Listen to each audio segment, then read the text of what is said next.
ഗാസയിൽ ഇന്ന് പട്ടിണി മരണങ്ങളാണ്. നമുക്കിന്ന് വയറു നിറച്ചതുകൊണ്ട് ഷുഗറും കൊളസ്ട്രോളുമാണ്. അസ്സബ്റു നിസ്ഫുൽ ഈമാൻ എന്നത് നമ്മുടെ നാവിലാണ്.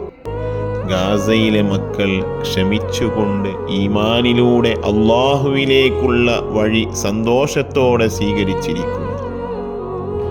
പട്ടിണിയിൽ മരണപ്പെട്ട നിശബ്ദ ബാല്യങ്ങൾ സ്വർഗത്തിൽ പാറിപ്പറക്കുന്നുണ്ടാവാം. നാളെ അള്ളാഹുവിൻ്റെ സന്നിധിയിൽ അവർ കാത്തിരിക്കും. അവരുടെ കണ്ണുകൾ ചോദിക്കും, നിങ്ങൾ എവിടെയായിരുന്നു? ചോദ്യങ്ങൾക്ക് ഉത്തരമില്ലാതെ തല താഴ്ത്തി നിൽക്കേണ്ടി വരും. അവർ സ്വബ്ർ കൊണ്ട് ഈമാനെ കൈവരിച്ചപ്പോൾ നേട്ടങ്ങളൊന്നുമില്ലാതെ കൈമലർത്തുന്നത് നമ്മളാകാം.